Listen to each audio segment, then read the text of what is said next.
Ne l'oublie pas, un grand pouvoir implique de grandes responsabilités. Ouh, c'est un bingo! Mais qu'est-ce que vous voulez que ça me foute, vos conneries?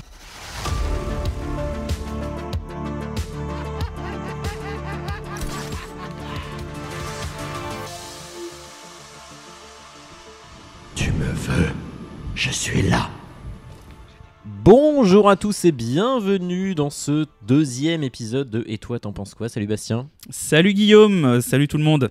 Ravi de te retrouver, de vous retrouver pour un nouvel épisode. La dernière fois, on a parlé d'un film de Quentin Tarantino qui s'appelait Inglourious Basterds. Et aujourd'hui, on vous l'a teasé, on va parler de science-fiction et plus particulièrement de Premier Contact, Arrival dans son titre original et L'arrivée dans son titre québécois. La simplicité des Québécois, on adore. Film sorti en 2016 qui dure 116 minutes, réalisé par Denis Villeneuve. Et c'est un film qui, on peut le dire, a très très bien fonctionné. Il a fait 203 millions au box-office mondial, mais surtout il a eu un vrai succès critique. Unanimement, le film a été salué pour tout un tas de choses. On aura l'occasion d'y revenir. On retrouve notamment au casting Amy Adams et Jeremy Renner. Donc on va commencer par la question traditionnelle. C'est quoi ton premier souvenir de Premier Contact, mon cher Bastien ? J'adore cette question. Mon premier souvenir de Premier Contact, c'est toi qui m'en parles, parce que tu l'as vu avant moi à l'époque, et tu m'avais dit qu'il était très très très très très très bien. Tu avais beaucoup aimé, parce qu'il y avait en plus Amy Adams, et que je sais que tu aimes beaucoup Amy Adams. Donc voilà. Non, mon premier souvenir, du coup, c'est que j'avais été peut-être un peu moins enjoué que toi à l'époque. Et je me souviens surtout de toute l'interrogation que j'avais parce que le film ne me tentait pas plus que ça. Ok. Et toi, ton premier souvenir ? Alors moi, mon premier souvenir, il est là aussi précis, encore une séance de cinéma. Il se trouve que ce film est sorti à la fin de l'année 2016, en décembre, si ma mémoire est bonne. Et il est sorti la même semaine qu'un tout petit film qui s'appelle Rogue One, qui était le premier Star Wars Story, donc le premier film entre les films, on va dire, numérotés de la saga. Et donc, je suis allé voir la même semaine Rogue One et je suis allé voir Arrival dans la foulée. Alors, Rogue One, c'est un très bon film. On aura peut-être l'occasion d'en parler un jour parce que c'est un. Oui, un Star Wars quand même. Voilà. Et puis un bon Star Wars. Un bon Star Wars Disney, il n'y en a pas tant, donc on sera content d'en parler. J'ai pas dit qu'il était le seul. Je dis qu'il n'y en avait pas tant. Il y en a quand même très peu, mais on n'est pas là pour parler de ça. Débat. On va débattre, oui. Et donc, je suis allé voir ce film, on va dire un peu par hasard, parce que j'avais vu Star Wars et j'avais l'occasion d'aller voir ça. Je l'ai vu à l'UGC de Bercy Village. Voilà, ça n'apporte pas grand-chose. Mais je me souviens vraiment d'avoir adoré ce film, d'avoir été hypnotisé par ce film, par la musique. Alors, c'est un film qui emprunte la musique à un compositeur qui s'appelle Max Richter. Donc, c'est pas une musique originale, mais c'est, on va dire, le thème principal du film. Et j'ai adoré ce film, vraiment, de tout mon cœur. Et je suis sorti en me disant... Putain, ça faisait des semaines que j'attendais Rogue One et en fait, le meilleur film de l'année, c'est pas Rogue One, c'est Arrival. Et vraiment, je l'aime énormément. Je l'ai beaucoup revu, ce film-là, comme pas mal de films. Donc voilà, j'ai un très, très, très, très, très bon souvenir et voilà. Eh ben écoute, très bien, très bien. Je me souvenais pas que tu avais été aussi dithyrambique à l'époque, tu vois, donc je suis très content qu'on puisse en reparler. Eh bien moi aussi, je suis vraiment, vraiment content. C'est quoi le truc qui te marque, toi, dans ce film-là ? Je crois que tu l'as revu récemment. Oui, je l'ai revu pour le podcast, justement, parce que je l'avais vu qu'une seule fois au cinéma et j'en gardais pas un souvenir excellent. Enfin, c'est surtout que j'en gardais pas un souvenir marquant, voilà. Là, en l'ayant revu, ce qui m'a marqué, c'est la géométrie des plans. Ça faisait longtemps que j'avais pas vu ou revu de Denis Villeneuve. J'ai toujours pas vu ces deux Dune. Et je me souvenais pas du brio avec lequel il composait chaque plan, la symétrie dont il faisait preuve. Du coup, vraiment, c'est la mise en scène et surtout la composition des plans qui me marque énormément dans ce film. Et toi, du coup, parce que je pense que on va se lancer la balle, mais comme tu l'apprécies quand même, je pense, beaucoup plus que moi, tu vas peut-être avoir beaucoup plus de choses à dire qui vont me permettre de rebondir. Ça va être dur de choisir un truc qui me marque, mais j'ai quand même envie de dire, même si c'est pas un truc original au film, la musique a beaucoup compté pour moi dans ce film, parce que j'ai découvert ce thème de Max Richter dans ce film, et je trouve que la musique, elle est tellement en adéquation avec la mise en scène et avec le propos que ça a vraiment participé à me faire aimer, à rentrer dans ce film.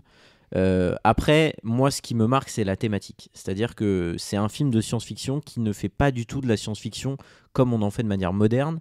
C'est un film sur la communication, c'est le cœur du film. Comment est-ce que, à travers la communication, on résout un problème énorme. Et il y a toute une dimension sur le temps. Moi, je suis assez fasciné, comme plein de gens, par la notion du temps. Et ce film nous parle de ça, puisque un des enjeux autour du film, ça va être de savoir pourquoi est-ce que cette scientifique, enfin pas cette scientifique, cette linguiste qui est campée par Amy Adams, arrive à décrypter le langage extraterrestre alors qu'elle ne le connaît pas. Et en fait, on va comprendre que le temps a une importance là-dedans. Et voilà, moi c'est la thématique et plus largement la mise en scène, et j'inclus la musique dans la mise en scène parce que je trouve que le choix de la musique qu'a fait Denis Villeneuve est vraiment excellent et sert vraiment le propos. C'est un film qui est très lent globalement, et je trouve que cette musique, elle installe ce truc lancinant qui va revenir de manière récurrente à l'intérieur du film et qui va nous perdre, parce que c'est un film, je suis désolé, je suis rentré un peu dans le développement, Mais c'était ce que je voulais. mais c'est un film qui volontairement perd le spectateur, c'est-à-dire qu'on a des moments de timeline où à la fin on se rend compte que des trucs qu'on a vus, qu'on pensait être emboîtés dans la narration, se passaient en fait soit très après, soit très avant, et ça c'est vraiment vraiment intéressant. Donc voilà, moi j'ai énormément de choses à dire sur ce film, de positif en tout cas. Donc voilà, j'ai du mal à en garder qu'un, très honnêtement, mais ouais, super film. Eh ben écoute, très bien, tant mieux. Mais alors c'est marrant parce que tu parles beaucoup de la musique, mais pourtant la musique je la trouve pas si omniprésente. Il y en a quand même très peu. Il y a même un moment donné où je me suis dit c'est quand même très intéressant. Et moi j'aime beaucoup de plus en plus les films qui n'abusent pas de leur bande originale. Je suis d'accord. Et que la musique t'ait à ce point marquée, alors qu'elle est quand même peut-être 80% absente. C'est quand même assez fou. Mais je pense que ça y participe, parce que là où je te rejoins, c'est que je trouve qu'il y a une surutilisation de la musique dans beaucoup de films, et ce film-là en fait un usage très bon, c'est-à-dire il n'y en a pas beaucoup, mais là où elle est, d'abord elle est bien choisie et elle sert le propos. J'ai en tête une scène donc de Amy Adams qui est toute seule chez elle après la première fois qu'on soit venu la voir pour lui parler de cette arrivée d'extraterrestres et de potentiellement le fait qu'on va avoir besoin d'elle pour traduire et essayer de communiquer avec les extraterrestres. On fera peut-être un petit topo quand même sur le film en général. Oui, puis on va préciser qu'on va... Là, pour le coup, il y a des films, on peut se permettre de rester un peu vague. Là, celui-là, on va quand même rentrer beaucoup dans les détails, et je pense qu'on risque de spoiler quand même certaines choses, notamment sur les tenants et aboutissants du scénario. Ah bah, clairement, si vous l'avez pas vu, allez le voir et revenez écouter après. Parce que clairement... Mais revenez écouter surtout. Oui, surtout ça, c'est très important. Mais franchement, allez le voir, ne vous faites pas gâcher ce film. Il y a vraiment des éléments intéressants dans le film et des éléments scénaristiques qui méritent d'être vus avant d'être mal raconté par deux gars sur leur canapé. Mais voilà, du coup, non, je trouve que la musique, elle est bien utilisée, et je te rejoins. Pour moi, c'est ça qui fait qu'elle est impactante, c'est qu'elle est pas là tout le temps. Et donc je pense à cette scène où elle est chez elle, il y a une grande baie vitrée chez elle, et on la voit avec un verre de vin à la main, et il y a un truc où vraiment ça pose déjà ce cadre de le film va prendre son temps, va être assez lent, et la musique, elle vient accentuer cet élément-là, et en même temps elle participe aussi à nous perdre. Et je le disais tout à l'heure, parce qu'il y a des éléments qui sont présentés dans le film comme étant des éléments passés qui en réalité vont s'avérer des éléments futurs. Et moi j'ai vraiment vraiment aimé ça, et je trouve encore une fois que la musique contribue au sentiment qu'on a de lenteur et de doute, parce qu'en fait on comprend pas tout ce qui se passe dans ce film jusqu'à la fin. Il y a des éléments où on se dit mais là je comprends pas bien à quoi on fait référence, et voilà, j'ai vraiment vraiment aimé ça pour ça. Et le fait qu'elle ait été utilisée avec parcimonie.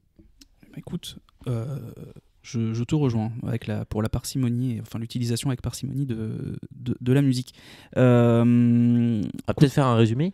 Un résumé, oui, on peut faire un résumé. Bah écoute, ça parle donc effectivement d'une arrivée sur Terre de 12 vaisseaux extraterrestres, 12 ovnis, à différents endroits de la planète, apparemment sans aucune espèce de logique à première vue. Et du coup, l'armée américaine, en l'occurrence, puisqu'on va suivre les protagonistes américains, vont avoir besoin des services de Louise, qui est donc jouée par Amy Adams, pour communiquer, pour essayer de communiquer, effectivement, avec ces extraterrestres. Alors, moi, déjà, ce que je trouve très intéressant dans le film, c'est que c'est un film de science-fiction où il y a, pour ainsi dire, pas du tout de scènes d'action. On n'en voit pas. Enfin, c'est un peu suggéré à certains moments, mais c'est pas du tout un film sur. Il n'y a pas d'affrontement. C'est pas du tout l'objet du film. Et ce que je trouve, moi, vraiment génial dans le script original. Alors, il faut savoir que ce film, il est tiré d'une nouvelle qui a été écrite par un auteur chinois. Le nom m'échappe si je le retrouve avant la fin, parce que je l'ai à la maison. Donc, j'essaierai de vous retrouver le nom de l'auteur. Donc, c'est tiré d'une nouvelle au départ. Donc, il en a tiré un truc beaucoup plus long, Denis Villeneuve. Moi, ce que je trouve vraiment intéressant dans le choix qu'il a fait, au-delà du fait de ne pas vouloir faire un film spectaculaire, c'est qu'il a fait un film qui ne pose pas la question tant de la présence extraterrestre, mais de la gestion humaine de ce problème. Tu l'as dit, il y a 12 vaisseaux qui arrivent sur Terre, et ils arrivent à plein d'endroits différents. Et ce qui est très intéressant, c'est que chaque pays qui est concerné réagit de manière différente. Et moi, je trouve que c'est ça la thématique centrale, c'est la thématique du langage et de la communication, à savoir, est-ce que dans un cas pareil, on serait capable à l'échelle mondiale de s'entendre ? Et ici, la réponse est totalement non, puisqu'ils n'arrivent pas à se mettre d'accord. Et merci Bastien, parce que tu as retrouvé le titre. Donc, la nouvelle s'appelle L'histoire de ta vie, de Ted Chiang, et je vous invite à le lire. C'est pas très long, mais c'est vraiment bien écrit, et c'est très sympa. Bah écoute, on prend ce conseil avec plaisir. Moi, c'est vrai que je ne l'ai pas lu, pour le coup, cette nouvelle. Alors moi, par contre, tu vois, je suis d'accord sur le fait que la communication soit peut-être le thème central du film. Hein. On suit quand même une linguiste, on cherche à communiquer avec les extraterrestres. Mais cependant, j'ai pas eu ce sentiment que tous les pays réagissaient de manière différente. Justement, pour rebondir sur ce que tu disais sur la communication, ils cherchent tous à communiquer et pas forcément de la même manière. Là où Louise va vraiment leur apprendre, comme elle apprendrait à ses élèves, parce qu'elle est professeure, hein, on ne l'a pas précisé au départ, avec justement en passant par l'aspect visuel de l'écriture, elle va faire comme ça, et on nous apprend que les Chinois, par exemple, la Chine, pour communiquer avec leur propre ovni qui est apparu dans leur terre finalement, la Chine va utiliser le mahjong, un jeu de société. Et c'est assez intéressant justement, puisque la manière de communiquer impacte évidemment, et ça nous est précisé avec cet exemple-là, la façon dont les extraterrestres peuvent réagir. Et je suis d'accord avec toi, c'est ça qui est intéressant, c'est qu'effectivement chacun agit de manière différente. Alors là où il y a quand même une petite nuance, c'est que par exemple il y a un vaisseau qui est en Russie, et on voit bien que les Russes, pour eux c'est une menace, donc la première réponse ça doit être militaire. Il y a quand même cette question-là qui est posée et qui est latente tout au long du film, c'est-à-dire est-ce que la première réaction elle doit être de méfiance et donc par définition prendre l'option militaire en premier, ou la communication. Évidemment, le personnage de Louise plaide pour la communication en disant le but c'est d'abord de comprendre pourquoi ils sont là et ensuite on verra. Mais c'est une vraie question, et ça je trouve que c'est un des gros points forts du film, c'est sa capacité à poser des vraies questions sociétales, parce que évidemment la probabilité que ce genre de choses arrive est quasi nulle. En revanche, on sera peut-être confronté dans des cadres différents. Je vais faire une petite digression, mais dans le cadre du dérèglement climatique, par exemple, on voit bien aujourd'hui que la question se pose autour de ça. Est-ce qu'on est capable, au niveau international, de tous s'entendre sur ce qu'on doit faire ? La réponse est non. Et je trouve que c'est un peu une mise en abîme de ça. C'est-à-dire, face à un problème qui concerne, ou en tout cas une question qui concerne tout le monde en même temps, est-ce qu'on est tous capables de réagir dans un sens commun ? Et bien finalement, on se rend compte que la difficulté, elle est là, c'est de se mettre d'accord et de se comprendre, notamment, et je trouve que ton exemple il est très pertinent, ils utilisent donc le mahjong, les Chinois, donc ils utilisent le jeu pour essayer de communiquer, les Américains essayent de communiquer au sens plus littéral du terme, et en fait c'est simplement une approche culturelle qui est différente, et je trouve que ça c'est un vrai reflet à notre société. On a tous des cultures différentes, et la communication universelle elle est compliquée à établir, et pour moi c'est ce qui fait la force du film, c'est qu'il y a un vrai enjeu sociétal au milieu, qui est enrobé par une couche de cinéma qui est d'un très très bon niveau par ailleurs, parce que Denis Villeneuve fait souvent des bonnes choses et que ce film-là, pour moi, c'est le meilleur de Denis Villeneuve, en tout cas de ceux que j'ai vus. Et que ce soit en termes de réal, etc. Mais voilà, j'aime vraiment cette idée que le film pose une vraie question et en fait, les extraterrestres sont presque un prétexte, je trouve, à poser une question autour de ce que nous, on fait les uns et les autres sur la planète et est-ce qu'on est capable d'avoir des buts communs. Bah alors c'est plus que des buts communs, c'est justement travailler ensemble en fait, qui est vraiment au cœur du sujet, puisque pour aller plus loin dans le scénario, dans les péripéties, donc là on va plus aller vers la fin du film, dans la dernière partie, on nous apprend que les extraterrestres, on comprend qu'ils sont là pour nous offrir quelque chose. Alors au départ, on ne comprend pas forcément que ce soit pour nous offrir, mais en tout cas ils parlent d'une arme. Et cette arme finalement c'est la communication. C'est la communication entre les différents peuples humains pour justement aller ensemble vers d'une même voix, en fait, parler d'une même voix ensemble plutôt. Je vais plutôt dire ça comme ça. Alors après, tu parles du cinéma de Denis Villeneuve et justement de son rapport à ça. Alors moi, en le revoyant, j'ai été donc au-delà de la géométrie des plans dont je parlais tout à l'heure et la façon qu'il a de les composer, j'ai été assez surpris parce que je n'avais pas du tout compris ça comme ça à l'époque et je ne l'avais surtout parce que moi justement j'avais trouvé que la longueur du film à l'époque m'avait dérangé. Je m'étais un peu emmerdé devant, pour être tout à fait honnête. Je comprenais assez où ça voulait aller et je me suis dit waouh, tout ça pour ça, c'est quand même une grosse couche de pas grand chose en fait, voilà, je trouvais. Mais là en le revoyant, quelle surprise, j'ai été assez surpris, oui, comme je viens de le dire, assez surpris, mais dans le bon sens, puisque j'ai trouvé certaines choses dans la composition des plans qui m'ont fait penser à 2001, l'Odyssée de l'espace, de Stanley Kubrick, grand film de science-fiction, qui est même au panthéon des films de science-fiction, je pense, encore aujourd'hui. Parce que les vaisseaux ont une forme d'œuf d'un côté, mais sont plats de l'autre. Et quand on les voit, c'est vraiment le côté plat que Denis Villeneuve va nous montrer. Et moi, ça m'a fait beaucoup penser au monolithe noir qu'il y a dans 2001, l'Odyssée de l'espace. Et alors là, je vais rendre à César ce qui est à César, parce que 2001, l'Odyssée de l'espace, quand je l'ai vu, je n'ai pas tout à fait tout compris. Voilà, comme je pense beaucoup de gens. Et j'en ai parlé à un ami qui est extrêmement fan, enfin en tout cas qui aime beaucoup le film et qui a eu l'occasion de le voir plusieurs fois, etc.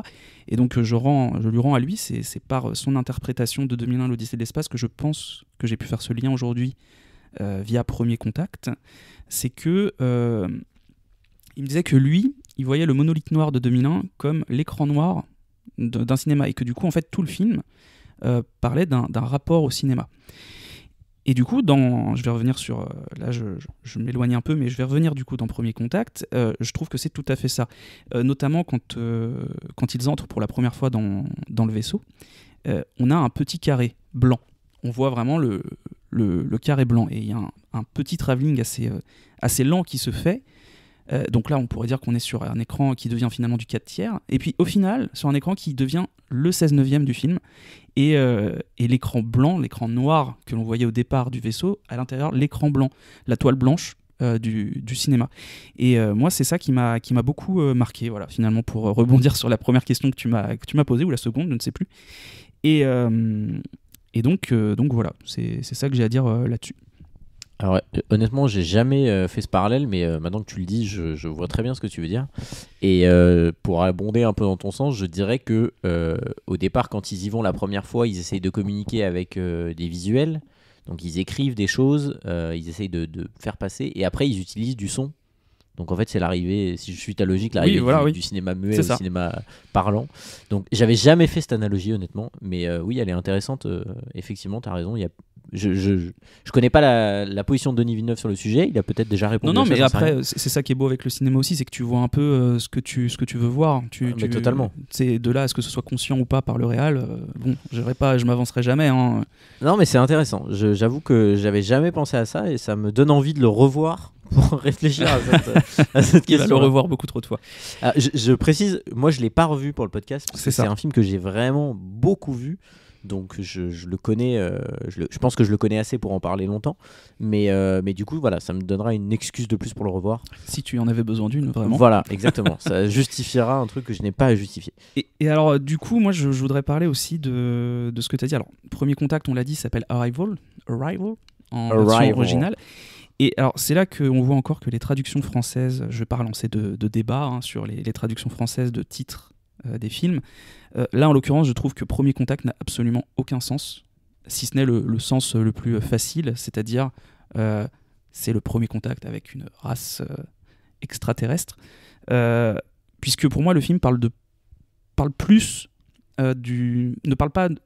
C'est pas le premier contact avec les extraterrestres, c'est pas le point central du film. C'est pas ça que pour moi Denis Villeneuve nous raconte.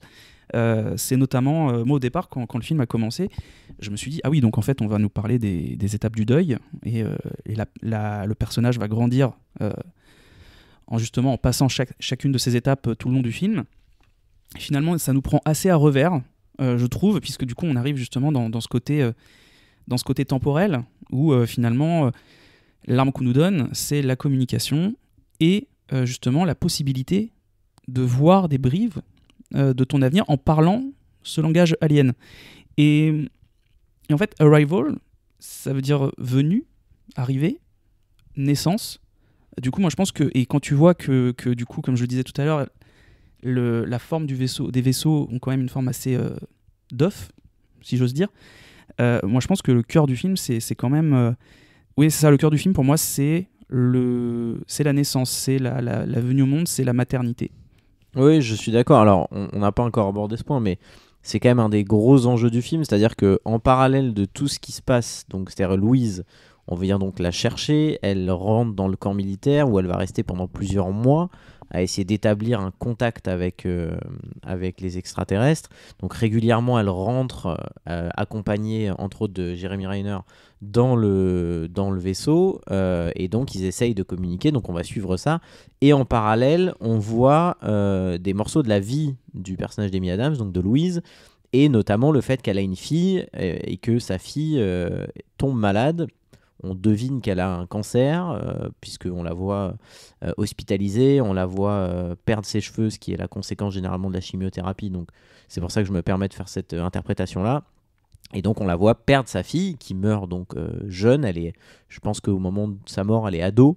Et donc on a ce truc en parallèle. Et effectivement, un des éléments vraiment perturbants du film, c'est que ce truc-là, on nous le raconte, on nous le montre, et pendant tout le film, quand on nous le montre, c'est perçu par le spectateur comme quelque chose du passé du personnage, et en fait on va se rendre compte à la fin que c'est son avenir, parce que on voit jamais le père dans toute cette séquence-là, dans toutes ces séquences de flashback, et en fait le père va être le personnage qui est campé par Jeremy Renner, et il y a notamment une scène qui nous explique un petit peu ça, où elle est au bord d'un lac, me semble-t-il, avec sa fille, et donc elles ont une discussion où elle lui explique que son père n'a pas supporté de savoir que sa fille allait mourir, parce qu'en fait la question, le film nous pose aussi un peu cette question: si on avait la possibilité de savoir quel serait notre avenir, quelle décision on prendrait par rapport à ça? C'est ça, c'est la dernière phrase du film, si je te dis pas de bêtises. Si vous pouviez voir votre vie du début à la fin, changeriez-vous quelque chose? Voilà, et c'est vraiment là où je te rejoins, c'est que pour moi la thématique elle est là, sur la communication, sur l'idée de la naissance, sur l'idée donc du temps, de l'influence qu'a le temps et la perception qu'on en a sur nos vies. Pour revenir au titre, je comprends et je suis assez d'accord avec toi. Après, moi, ça m'a pas particulièrement gêné parce que le titre a le mérite, contrairement à certains autres, de ne pas spoiler le film. Donc, quelque part, je préfère ça. J'ai en tête toujours le même exemple, mais Un jour sans fin, bon, il y a un problème dans le titre de ce film, puisqu'on nous raconte la fin du film. C'est-à-dire que c'était pas du tout l'idée de départ. Je referme la parenthèse.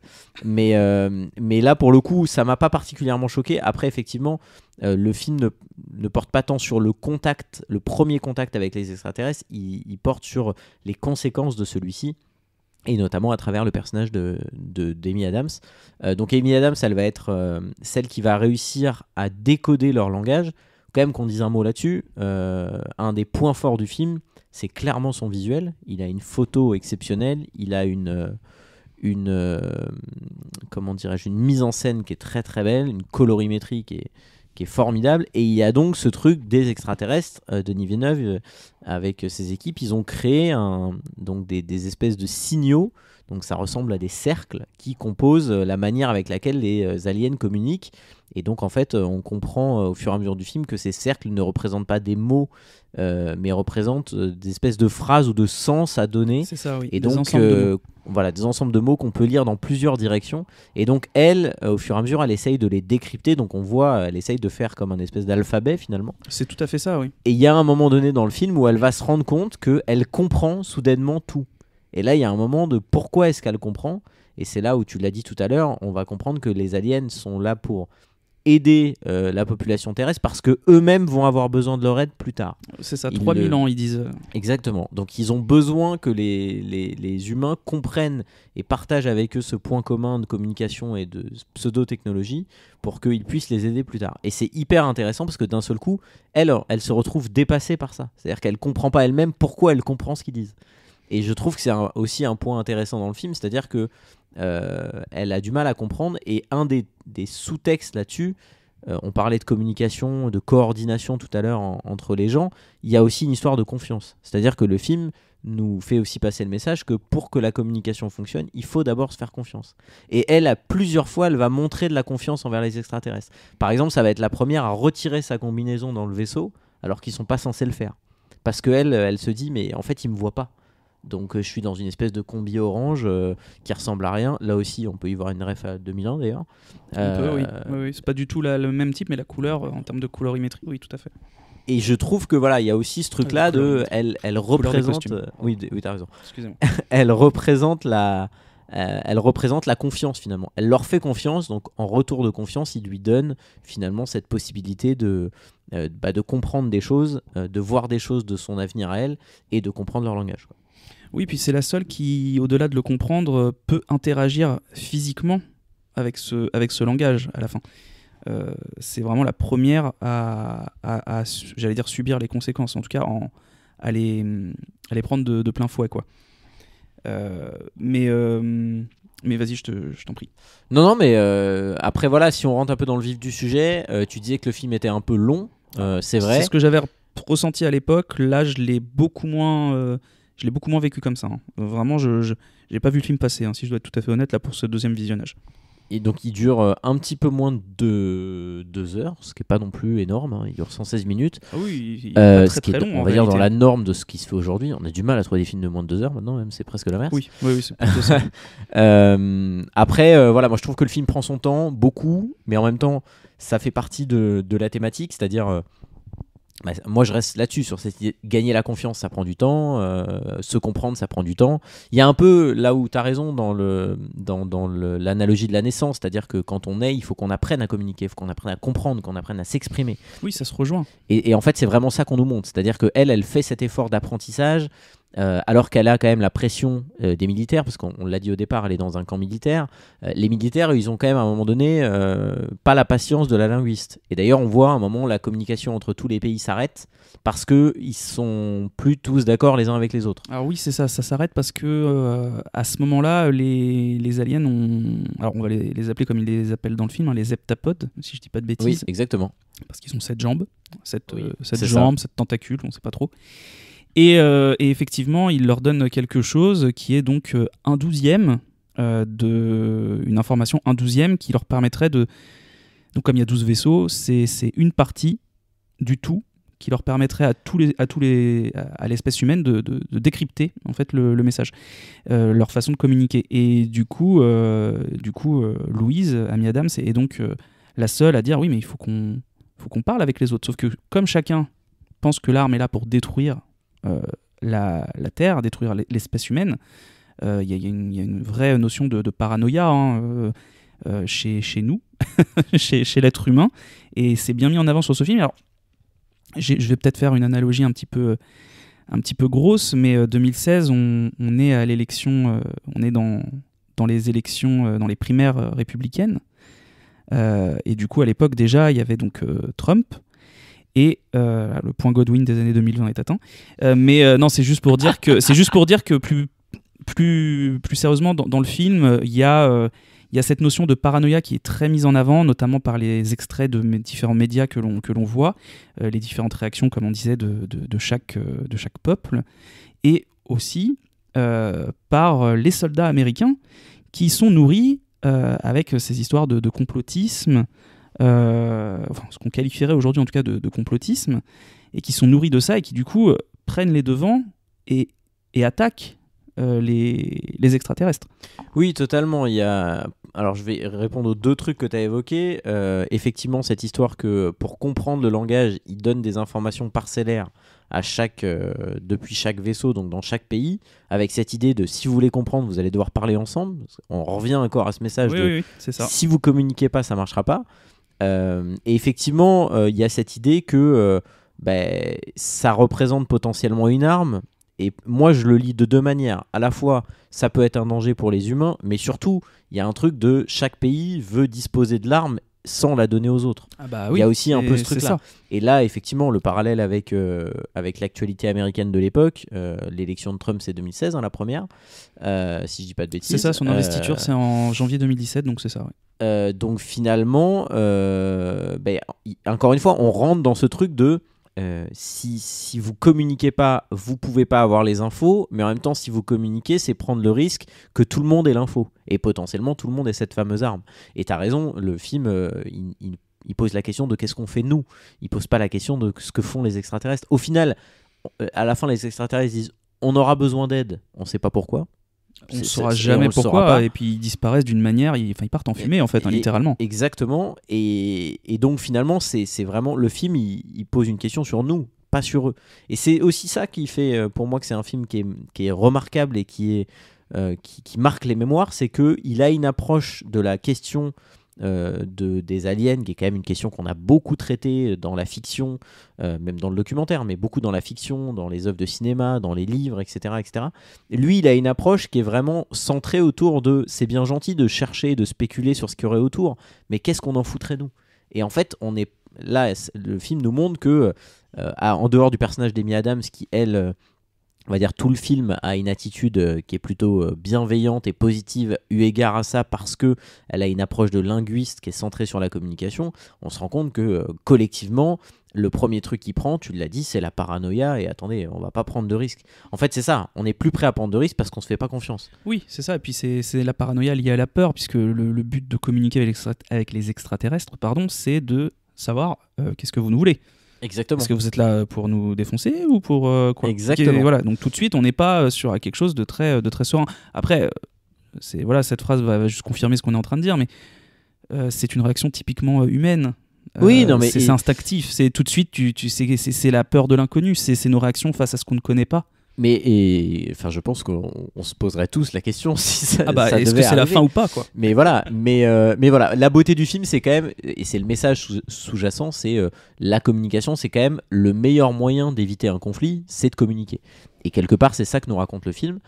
Pour rentrer un petit peu plus dans le détail, donc au début, Amy Adams, donc elle va rencontrer Jeremy Renner au tout début, puisqu'ils vont se retrouver ensemble sur cette espèce de mission. C'est ça, oui. Elle en tant que linguiste et lui en tant que... Lui, je crois qu'il fait partie des militaires. Non, c'est un scientifique. C'est un scientifique. Oui, pardon. Scientifique. Tu as raison, c'est un scientifique. Mais lui, pour le coup, on va dire il est un peu entre deux. Il n'est pas dans l'excès des militaires, c'est-à-dire il n'est pas dans l'idée il faut absolument sortir les armes et se battre. Mais il n'est pas non plus dans une logique où il faut aller absolument dans la communication. C'est-à-dire que lui, il va naviguer un peu entre les deux. Il y a des moments où lui, il se rend bien compte que la situation, on a du mal à avancer sur la communication. C'est un peu logique qu'on étudie d'autres possibilités. Donc disons qu'il va faire un peu le tampon entre les deux, même s'il penche quand même plus globalement de son côté à elle. C'est ce que j'allais dire. Ouais. Je trouve qu'il est un peu plus... il est un peu moins convaincu qu'elle au départ. Il va l'être à mesure que le film va avancer. Mais disons qu'au départ, il est un peu plus perplexe, et lui, il a une approche scientifique, donc tant qu'on lui a pas prouvé par A plus B, quelque part, elle a une approche un peu plus croyante. Elle croit dans le fait qu'il y a moyen de communiquer.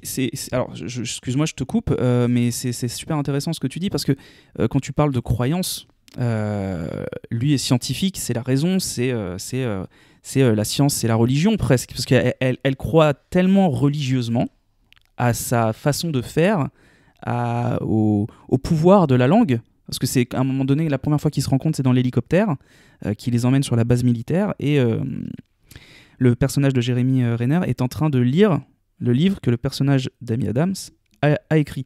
Et alors, je me souviens plus exactement de la phrase qui est dite, mais il lui lit l'intro, la préface de son livre, dans laquelle elle dit qu'en gros, la base de toute guerre, ou un truc comme ça, c'est quand même le langage. Et lui dit non, c'est la science. Donc il y a vraiment ces deux oppositions qui finalement se retrouvent à la fin. Mais finalement, pour aller rejoignent, au bout de ce pardon. truc, en fait, on a le triptyque, c'est-à-dire on a l'approche militaire, scientifique et religieuse, entre guillemets. Si je reprends le terme, au sens où elle notre croit à analogie, quelque voilà. chose. Et en fait, c'est ça qui est intéressant, c'est que c'est trois approches différentes d'une même situation, qui conduit du coup à... de temps en temps, on va pencher plutôt d'un côté. Au départ, les militaires, ils n'ont pas le choix d'aller chercher une linguiste, parce qu'ils sont quand même dans cette idée qu'il faut communiquer. Mais eux, on va dire que leur seuil de tolérance et de patience, il est beaucoup plus faible. Lui, tant qu'on lui a pas prouvé, il a du mal à y croire. On voit bien, moi j'ai en tête cette fameuse scène où elle enlève sa combinaison. Lui, il prend le talkie-walkie en disant là, on a un problème, on peut pas faire ça parce qu'on ne sait pas ce qui va se passer. C'est risqué, et est-ce qu'on continue, est-ce qu'on arrête ? Lui, il est vraiment dans une logique scientifico-scientifique de si c'est pas prévu et que ça rentre pas dans les calculs, on fait pas, quoi.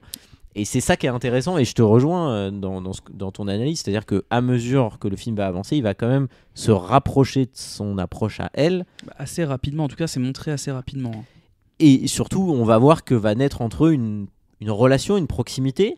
Je trouve que c'est fait de manière assez subtile, c'est pas bourrin. En même temps, c'est aussi logique puisqu'il faut pas qu'on trahisse. C'est rapport au plot twist. De toute voilà, façon, ça fait partie du plot twist, mais je trouve que c'est intéressant de voir que finalement la relation entre les deux va se faire au fur et à mesure du temps. Encore une fois, ça s'étale sur plusieurs mois, hein, le moment où elle travaille là-bas, elle reste dans le camp. Et c'est vraiment... Je trouve que sur tous les points, y compris le love story, parce qu'il y en a quand même, une à l'intérieur, sur tous les points, je trouve que ça marche. D'accord. Je trouve que le film tombe pas trop dans des facilités, que ça reste quand même globalement bien écrit, et voilà, moi j'ai envie d'y croire à cette histoire-là. J'ai aussi ce truc-là, c'est-à-dire que c'est mon rapport au cinéma, mais moi quand je vais voir un film, j'ai envie de me projeter dedans. Et là, j'ai été attrapé seconde 1, et à la fin, j'avais pas envie que ça se termine, quoi. J'étais vraiment et j'étais pris, j'étais bouleversé en comprenant que c'était leur fille, et que du coup lui aussi il avait perdu sa fille, mais qu'il avait fait le choix de pas vivre ce moment-là, puisqu'il n'est pas présent dans toute cette période-là. Ça rejoint un peu ce que je voulais dire sur les étapes du deuil. En fait, à un moment donné, je me suis même dit pendant le film que les étapes, les 5 étapes du deuil qu'on connaît étaient finalement montrées inversées, en commençant par la dernière, par l'acceptation. Et du coup, c'est pas vraiment le cas, mais finalement, ça allait un peu par le personnage de Jeremy Renner et ce qui se passe dans le futur. Après, moi, je suis un peu mitigé parce que j'ai quand même trouvé que c'était assez attendu. Voilà. Alors, je préfère être honnête. Je sais qu'il y a toujours ce côté du oui, tu dis que tu as oublié quelque chose, mais c'est toujours présent dans ta mémoire. Je n'avais vraiment aucun souvenir du film. Et le fait est que là, j'ai trouvé que c'était assez attendu. J'ai pas eu tellement de surprises, j'ai très vite compris. Alors là, encore une fois, j'avais déjà vu le film une fois, mais en 2016. Mais pour moi, je n'en avais aucun souvenir. Et là, j'ai pas été du tout surpris. Mais je crois pas qu'à l'époque, je l'avais été plus que ça non plus. Parce qu'à un moment donné, elle lui montre dans les petites images presque subliminales, les petites scénettes subliminales que l'on voit de Amy Adams avec sa fille, de Louise avec sa fille. Sa fille lui montre un dessin qu'elle a fait à l'école avec papa, maman, qui parle aux animaux dans une émission de télé, et il y a au milieu d'eux une cage avec un oiseau dedans, de dessiné. Et ça, tu le remarques très vite. Tu le vois tout de suite. Et en fait, tu le vois après les scènes où ils entrent pour la première fois dans le vaisseau et où on voit justement, donc ils reprennent, parce qu'il y a une question d'oxygène qui part assez rapidement, hein, c'est pour ça qu'ils ne peuvent pas rester indéfiniment dans le vaisseau à essayer de discuter avec les aliens. Mais du coup, ils reprennent ce qui se passait dans les mines à l'époque, avec le fameux canari qui une fois qu'il tombait dans sa cage, c'est que là, va peut-être falloir dégager. Et du coup, voilà. Et donc, du coup, moi, j'ai fait le rapprochement tout de suite, si tu veux. Et je me suis dit, bah ouais, mais c'est sûr que c'est Jeremy Renner, en fait, le papa. Et du coup, il y a un délire comme ça. C'est juste que je me souvenais plus de comment ça venait effectivement. Alors, un peu surpris à la fin, j'ai trouvé que c'était très bien amené, c'était très bien fait. Mais j'ai pas eu de grosses surprises. parce que je me suis dit, il y a une histoire, il y a Anguille sous roche, il y a une histoire de temps, il y a une histoire de quelque chose. Ouais, alors je peux comprendre ça. Moi, j'avoue que je me suis fait avoir complètement la première fois. Après, je dirais aussi que même en le revoyant, en le sachant, pour moi, ça fonctionne en fait. C'est-à-dire que Ah oui, non mais ça fonctionne, attention. je trouve que c'est quand même bien amené. C'est pas. Enfin, je veux dire, ils s'embrassent pas au bout d'un quart d'heure, quoi. Il y a quand même un côté. D'ailleurs, Je crois qu'ils ne s'embrassent pas du tout. exactement. C'est pas montré, c'est-à-dire on les voit pas réellement ensemble, si ce n'est à travers quelques scènes comme celle du dessin dont tu parles très bien. Oui, c'est celle qu'on voit à la fin quand on nous explique justement tout l'étonnant et aboutissant de qu'est-ce que c'est que cette arme. Exactement. Et voilà, moi je trouve que globalement le film fonctionne et que ça c'est une petite partie du film. Je veux dire mécaniquement dans sa durée, ça prend pas beaucoup de temps dans le film. En même temps, c'est un des éléments forts de la révélation finale. Et je trouve que le contraste, il est plutôt bien géré. C'est-à-dire que justement, on n'en a pas fait des caisses pour que moi, tout le film, je me suis pas posé la question la première fois que je l'ai vu. C'est-à-dire que je voyais l'histoire de sa fille. Il n'y a pas un moment où je me suis demandé pourquoi est-ce qu'on me montrait ça. J'ai jamais eu ce truc de j'ai l'impression qu'on rentre au chausse-pied un truc où on veut je me pose des questions autour. Moi, au départ, j'ai dans mon esprit, comme j'imagine beaucoup de spectateurs, ok, c'est ce qui s'est passé avant. Et c'est pour ça qu'elle a l'air pas en grande forme et qu'elle a l'air un peu solitaire et déprimée. Et du coup, à la fin, ce twist-là, je me suis dit, putain, quand même, c'est bien foutu parce que à la fois, on a distillé une info dans ma tête qui était fausse, mais on n'en a pas trop fait pour que je l'interroge. Et du coup, le twist, pour moi, fonctionne bien pour ça. Parce que j'ai pas 50 indices qui me disent que... Alors, t'as raison, il y a l'indice de la cage à oiseaux, par exemple. Moi, je t'ai donné cet exemple justement parce que c'est ce qui, moi, m'a fait me questionner. Parce que je te rejoins complètement. C'est qu'effectivement, au départ, quand on voit des petits flashbacks, des petites scénettes avec sa fille, etc., tu te dis, évidemment, c'est parce qu'elle n'a pas encore digéré le deuil. Parce qu'on est vraiment sur si on s'en tient chronologiquement à ce qu'on nous montre, entre la mort de sa fille et le moment où les extraterrestres arrivent, il y a peut-être quelques semaines qui passent, à peine 2 semaines. Donc, on imagine que c'est quelque chose de très récent. Puis de toute façon, perdre un enfant, on imagine que le deuil se fait quand même plus ou moins long. Absolument. Voilà. Donc, le fait est que je te donnais vraiment l'exemple du dessin et de la cage à oiseaux parce que c'est vraiment reconnaître la cage à oiseaux après à un moment donné, on l'a vu en réel, où je me suis dit, c'est étrange. Et moi, pour le coup, par contre, je me suis tout de suite posé la question, même avant ça, de me dire mais pourquoi là, elle aurait des flashbacks de sa fille ? Je veux bien qu'elle n'ait pas digéré le deuil, etc. Mais c'est quoi, les extraterrestres, ils ont un impact sur ça ? Moi, je me suis tout de suite posé. Après, c'est pas pour autant que le plot twist n'a pas fonctionné en ce qui me concerne. Non, mais je comprends. C'est-à-dire que oui, j'ai trouvé ça vraiment bien amené. Je suis d'accord avec toi. Je te rejoins. C'est assez équilibré. C'est pas, comme tu disais, pour prendre ton expression, c'est pas foutu au chausse-pied. On n'est pas en train de te dire regarde comment c'est bien fait. Regarde, c'est intelligent ce que je fais. C'est tout à fait, ça se fait tout à fait naturellement. Alors pour moi, c'est aussi une des qualités du film, et c'est une qualité que je trouve dans certains films de Denis Villeneuve, mais pas tous. C'est que c'est des films qui sont esthétiquement très léchés, très réussis. Vraiment, le travail sur la lumière, sur la composition, tu as parlé de symétrie des plans, il y en a beaucoup, il est plutôt client de ce genre de choses. Mais je trouve que le film se regarde pas. C'est-à-dire que moi j'ai vu le premier Dune, j'ai pas aimé le premier Dune, ne criez pas dans les commentaires, j'ai pas aimé ce film-là, je me suis copieusement ennuyé, et surtout je trouve que c'est un film qui se regarde le nombril. Et je trouve que c'est un écueil dans lequel est tombé Denis Villeneuve dans ce film-là. Alors, je lui en fais pas le reproche, mais je comprends aussi dans sa position quand t'es devenu un réal quand même obvious. Tout le monde demande à Hollywood. Il a quand même beaucoup de poids aujourd'hui, Denis Villeneuve. C'est pas n'importe qui. Il prend une licence que tout le monde attend depuis 1000 ans après l'adaptation de David Lynch, qui est quand même très particulière, en tout cas beaucoup vieillie, dirons-nous. Donc je comprends que les enjeux soient pas les mêmes. Mais à l'époque de Arrival, il est quand même pas aussi attendu qu'il ne l'est maintenant. Non, je crois que son film le plus notable, c'était Prisoners à l'époque. Voilà. Alors et Sicario. Sicario était fantastique. Sicario était déjà peut-être sorti. Ouais, je crois qu'il est sorti juste avant. Et Prisoners, bon, je pense qu'on en parlera un jour. Ah oui, il faudra en parler de celui-là. Absolu. Oui, mais pour le coup, je trouve que c'est aussi la force du film, c'est-à-dire que le film, il fait tout bien, mais il fait bien parce que il a envie de bien faire. Il fait pas bien pour se dire regardez comme je fais bien.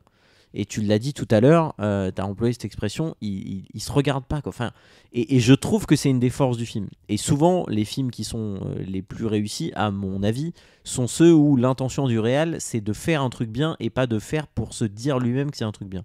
Je sais pas si la nuance Si, est claire. la nuance est claire. Et je trouve que c'est là-dessus, Denis Villeneuve, il est très très fort dans ce film-là parce que quand même, il fait un film de science-fiction, d'abord qui est visuellement très réussi. On parlait des vaisseaux, d'espèces de monolithes, voilà, moi je trouve qu'ils ressemblent à des dolmens, ces trucs. Ça Oui, a un peu aussi, bien sûr. Ouais. Voilà, l'esthétique, elle est folle.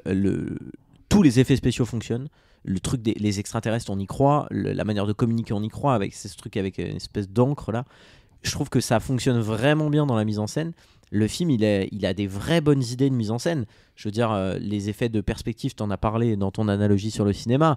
On passe de cette espèce de tout petit carré blanc au fond de l'image à cette espèce d'immense truc qui a l'air gigantesque. On a du mal d'ailleurs à avoir un rapport d'échelle précis dans ce vaisseau-là. Oui, parce que les vaisseaux font une taille extérieure déjà monumentale, et à l'intérieur, il y a l'air d'avoir des salles encore plus grandes en termes de largeur, justement parce que le côté off n'est que d'un côté. Et l'autre côté est plat. C'est très étrange. C'est très très étrange. Mais les extraterrestres sont immenses. Oui, et puis de toute façon, tu vois que quand ils accèdent à cette fameuse salle dans laquelle ils peuvent discuter ou tenter de communiquer, la gravité elle change. Perd son sens. Ouais, absolument. Et ça, c'est pareil, c'est extrêmement bien fait. C'est physiquement incompréhensible. Mais ça marche. Enfin, je veux dire, bien sûr, mais oui, mais ça fait partie de tout son univers, c'est clair. Donc le film, en fait, je pense que moi, c'est pour ça qu'il m'a autant marqué. D'abord parce que les thématiques m'ont parlé, la thématique du temps, non pas du voyage dans le temps, mais du rapport qu'on a au temps. C'est quand même... Le film pose un peu l'équation de ce qu'est l'espace-temps, c'est-à-dire à la fois un truc immatériel et un truc physique. C'est-à-dire que eux, ils ont moyen de naviguer vraisemblablement entre le début et la fin, en tout cas de voir la fin. Donc ce qui sous-tend, je crois qu'elle le dit à un moment, Amy Adams, en fait, eux, ils sont capables de voir toute la période et de naviguer à l'intérieur. Oui, c'est ça, elle dit quelque chose dans ce style-là, et puis de toute façon, on le voit bien à la fin dans le flash-forward, finalement. Exactement. Parce que ce sont des flash-forward, tout ce qu'on voit, c'est ça, je voulais pas utiliser le terme flashback, si, mais en fait, ce sont des flash-forward, c'est ça le plot twist, hein, finalement. Le plot twist, pardon. C'est ça le plot twist, et effectivement, on le voit dans un des derniers flash-forward où elle parle justement au général chinois, ouais. Donc dans le futur, ça c'est génial. Et qui lui montre son numéro et qui lui dit quoi dire pour le convaincre dans le présent. Oui, exactement, parce qu'il lui dit j'oublierai jamais ce que vous m'avez dit à propos de ma femme. Et là, elle lui dit je vous ai jamais parlé. C'est ça, et surtout qu'il lui dit si vous m'avez appelé sur mon téléphone personnel. Et là, il lui montre pas son votre téléphone numéro. Et ça, c'est fantastique. Enfin, encore une fois, moi, je trouve que le film fonctionne. J'ai le sentiment que tout ce qu'il a voulu faire, ça marche. Ouais. Et donc du début à la fin, moi j'étais devant et en me disant putain, qu'est-ce que c'est bien ce que je suis en train de voir. J'accroche à l'histoire, j'accroche à ce que au sentiment que j'ai en voyant le film. Je me projette dedans, j'ai beaucoup d'empathie pour le personnage d'Amy Adams.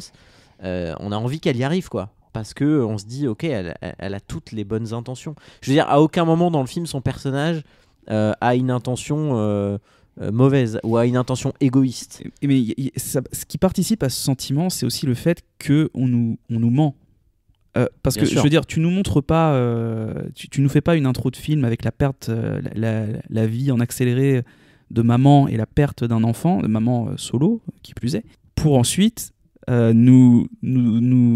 ça participe forcément à l'empathie qu'on aura sur le personnage, et effectivement on a l'impression, comme je suis désolé, je suis très attaché à cette analogie là, mais sur les étapes du deuil, moi vraiment j'y croyais à fond au début, et je me suis dit putain, si c'est ça peut être cool, et effectivement ça participe au fait allez, on a envie que tu t'en sortes, Ami, on a envie que tu t'en sortes, Louise, tu vas y arriver, et au final à la fin tu dis ah d'accord, c'était ça. Et bon, moi ça n'a pas été mon cas à ce point là, mais je pense que on pourrait le prendre en mode hey, tu t'es un peu foutu de nous là, oui, totalement. Mais je te rejoins, ça fonctionne quand même assez bien. Il a réussi à emmener le spectateur où il voulait, et c'est pas toujours facile quand on veut manipuler le spectateur. En fait, je trouve que c'est toujours quelque chose de risqué, parce que si ça fonctionne pas, bah on a vite l'air con. On a tous déjà vu des films où on essaye de nous embrouiller, et en fait très vite on se dit mais là non, ça fonctionne pas. Et là je trouve que le film, la première fois qu'on le voit, on peut vraiment se laisser avoir par cette espèce de chronologie qui finalement n'est pas la bonne, etc. Et donc, ouais, pour moi, c'est un grand film pour ça. Après, quand même aussi dire un mot sur le casting. Bon, Oui. alors oui, j'aime beaucoup Amy Adams, j'aime beaucoup cette comédienne. Je trouve que c'est pas loin d'être son meilleur rôle. C'est peut-être le meilleur, en tout cas celui dans lequel moi je l'ai le plus apprécié. Et ça a vraiment participé à me faire aimer cette comédienne ça fait partie des comédiens et comédiennes, quand je vois leur nom sur une affiche, j'ai envie d'aller voir le film. Et je pense que elle, c'est arrivé le jour où j'ai vu ça. Je l'avais déjà vu avant, c'est une bonne actrice, mais là vraiment pour moi on a passé un step. C'est-à-dire je suis attaché très fort au personnage de Louise et donc à la comédienne qui l'interprète. Je trouve que Jeremy Renner joue extrêmement bien aussi, ça fonctionne bien. Et en fait, c'est pas non plus un film où il y a un casting, il n'y a pas 1 milliard d'acteurs, quoi. C'est pas, l'épisode d'avant, on parlait de Glorious Bastard en disant le casting là, est dingue, il est 4 étoiles. pléthorique, il y a plein de monde et tout. Là, ça repose sur 2 acteurs et demi, quoi. Je veux dire. Oui, après il y a Forest Whitaker c'est qui ce fait que j'allais dire. qui fait On le va colonel, rajouter mais Forest Whitaker qui joue bien. Oui, c'est. Mais c'est presque, c'est presque un duo c'est d'acteurs beaucoup- sur c'est- qui ça repose, quoi. l'échelle d'acteurs n'est pas la même. En fait, l'échelle de personnages n'est pas la même. On suit pas du tout le même nombre de persos. Et c'est peut-être aussi ça qui est intéressant, c'est de regarder une question aussi vertigineuse que la vie extraterrestre à travers le point de vue de très peu de gens et finalement un point de vue très terre à terre. Le film, d'ailleurs, ça c'est un truc qui est très bien dans la réal, les vaisseaux sont toujours filmés d'en dessous. Il y a toujours cette idée de point de vue de qu'est-ce que nous on voit, nous tout petit être humain En fait, par rapport à ce truc-là. c'est à échelle humaine. Exactement. La mise en scène est à échelle humaine et même dans ce qu'il veut montrer dans ses effets spéciaux. Ouais, mais je suis d'accord. Et pour moi, ça aussi, ça participe à la réussite parce que le film pose la réflexion du point de vue de l'être humain et nous met à notre place à nous par rapport à un truc qui nous dépasse tous largement. Et on voit que les institutions, à l'échelle institutionnelle ou à l'échelle individuelle, elles ont du mal à gérer un problème aussi gros et que la communication, c'est pas si évident, quoi. Ouais, c'est clair. Donc ouais, non, gros coup de cœur pour Amy Adams, vraiment, je répète.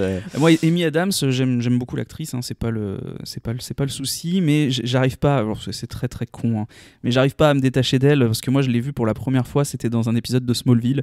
Voilà, hein, big up à la série. Je pense pas qu'on en parlera un jour, je ne t'infligerai pas ça. Même J'ai si, jamais vu. mais voilà, bon, ce n'est pas grave, je t'aime quand même. Mais voilà, moi je sais que non, là je troll un peu. C'est une très très bonne actrice, elle est très douée. Maintenant, j'ai pas l'impression qu'elle ait fait de films très notables hors Premier Contact dernièrement. Bon, alors moi j'en ai un en tête, enfin 2 en tête, mais on en parlera un jour. Oui, donc, non, voilà. mais hors ce qu'elle a pu faire avec la Warner. Voilà. Hors son rôle de Lois Lane. Le mot est lâché. Lois Lane. Hors Lois Lane. Je l'ai vu sur un film Netflix. Qui était sympathique, un thriller un peu horreur qui était très sympa. Après, elle joue très bien, hein, mais je pense que j'ai pas eu le coup de cœur autant que toi sur elle. Moi, au contraire, non, mais tu l'as dit, Jeremy Renner joue très très bien. Et en fait, j'étais très surpris parce que Jeremy Renner, c'est donc, je pense qu'il était beaucoup plus connu, même si c'est une tête assez connue dans le cinéma américain, mais dernièrement, il était beaucoup plus connu à ce moment-là pour son rôle de Hawkeye dans les films Marvel. Et en fait, je trouve qu'il s'en sort mais super bien dans d'autres rôles. Je sais qu'il a joué dans j'ai oublié le nom du film de Ben Affleck. Il joue avec Ben Affleck. Je crois que c'est The Town, si je te dis pas de bêtises. C'est ça. Et du coup, il joue super bien aussi dedans. Et donc voilà, moi j'ai beaucoup aimé Jeremy Renner dans ce film. Oui, moi aussi, je trouve qu'il s'en sort très bien. Il tient la dragée haute à Amy Adams. En fait, là aussi, il y a une cohérence dans le casting. C'est-à-dire que les acteurs se marchent pas les uns sur les autres. Il n'y a pas un acteur qui est au-dessus des autres. Et du coup, ça participe à l'équilibre de la relation, notamment entre eux. On y croit aussi pour ça, parce que, en fait, ni l'un ni l'autre n'a l'air d'être... Moi, j'aime bien les films qui mettent en scène des gens qui sont un peu... qui sont inférieurs aux problèmes qu'ils ont à gérer. Et c'est vrai que lui, on le connaît dans ce côté super-héros chez Marvel, et là, pour le coup, il incarne un gars qui est certes très intelligent, mais qui n'a pas toutes les clés de réponse, quoi. Complètement dépassé par les événements. Exactement. En fait, comme tous les autres. Comme Amy Adams, et même comme Forest Whitaker, qui lui, en plus, doit gérer un grade militaire dans lequel il est censé trouver des réponses qu'il n'a pas. Et puis il doit répondre très vite à quelqu'un au corps au-dessus. Exactement. Donc ça, du coup, lui, il a cette pression supplémentaire. Mais je trouve que ces 3 personnages-là, du coup, cohabitent bien dans le film, parce que finalement, ils sont à des niveaux différents, mais ils sont tous les 3 dépassés par ce qui leur arrive. Et moi, je trouve que c'est ça qui participe aussi à la réussite et au fait que l'alchimie fonctionne bien entre eux, ça prend et on y croit assez. Le casting il est réussi de ce point de vue-là. Oui, non, je suis assez d'accord avec toi. Ça fonctionne bien. Après moi, c'est pas vraiment un point négatif, hein, parce qu'on n'a pas vraiment fait de point positif ou négatif. En fait, là, on est beaucoup plus dans ce qu'on a repensé du film, même si et on a dit beaucoup de positifs. Mais pour contrebalancer ça, en fait, ça va pas contrebalancer, mais je vais quand même le dire. C'est que le côté temporalité, c'est toujours casse-gueule. C'est soit ça marche pas du tout. Là, ça marche. Même si moi, j'ai toujours du mal, et c'est pas que dans ce film-là, hein, c'est dans beaucoup de films. J'ai du mal quand la temporalité, quand t'arrives à parler, mais bon, c'est le but de leur langage à ces aliens-là, arrive à parler du futur vers le présent, du présent vers le futur, parce qu'on ne nous parle pas du passé dans celui-là. Et c'est peut-être aussi pour ça que ça marche aussi bien. C'est que à partir du moment où quand tu fais un film, on va dire grossièrement le voyage dans le temps, la temporalité, quand tu peux influer sur la temporalité, tout de suite on pense à voyager dans le passé. On y pense souvent. Et c'est toujours là que ça devient encore plus casse-gueule, parce que tu as le côté effet papillon. C'est-à-dire que si tu changes quelque chose, il y a tout qui change derrière. Et c'est là où ça marche pas. Là, ça marche, je pense, parce que on ne voit que le présent et le futur.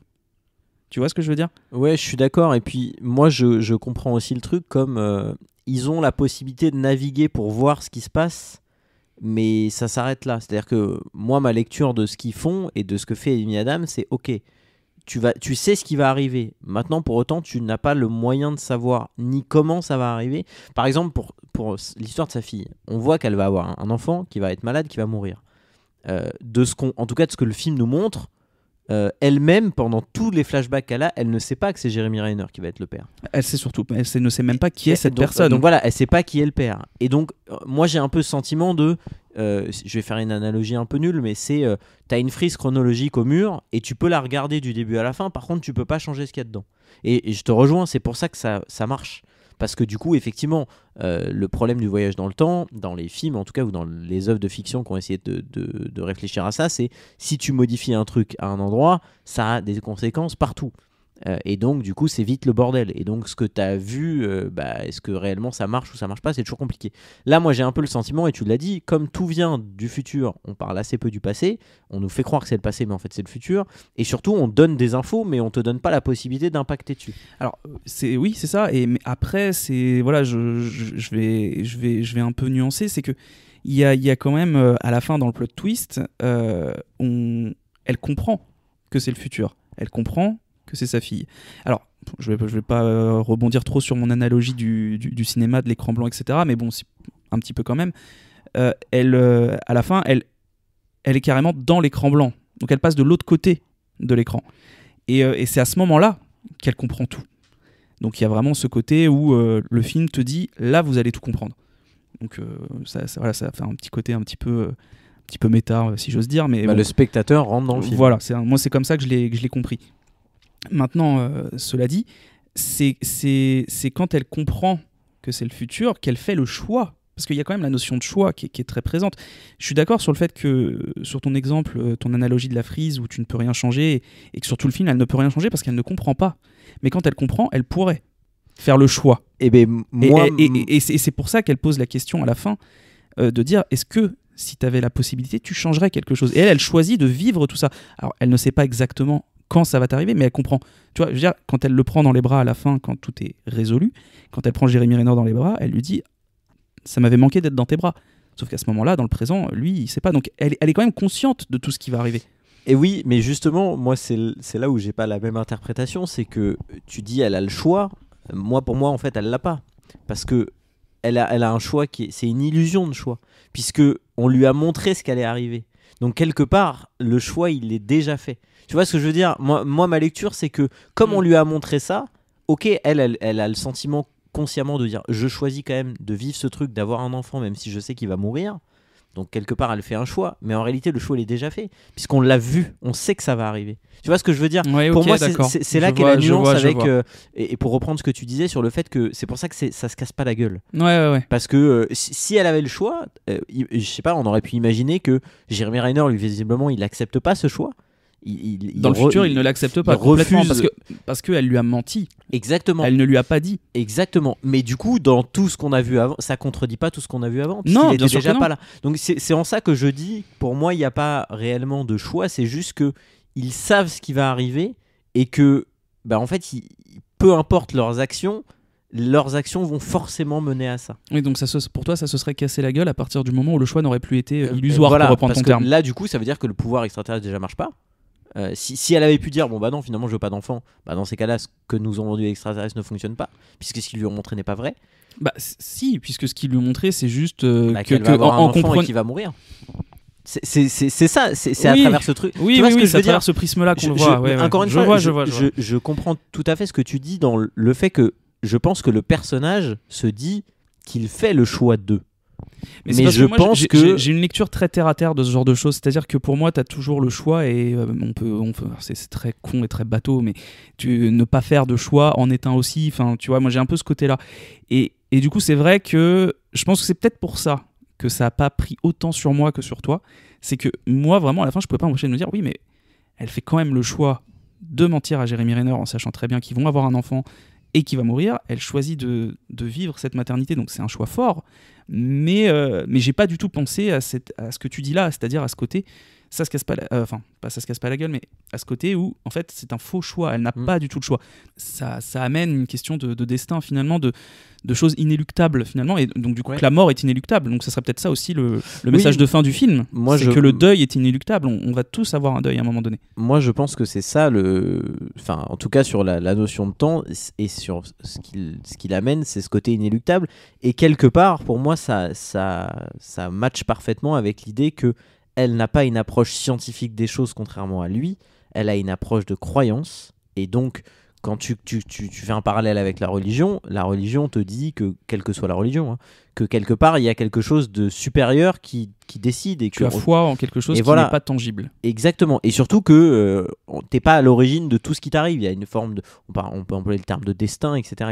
Oui, là où un scientifique, effectivement, lui va devoir répondre par A ou B à une question posée. Oui. Et donc du coup pour moi ça fonctionne, enfin c'est cohérent avec son personnage. Oui, non, mais je comprends. Effectivement, j'avais pas vu le truc comme ça. Après, c'est une lecture, c'est pas. Non, pas la prétention. De la même manière que moi.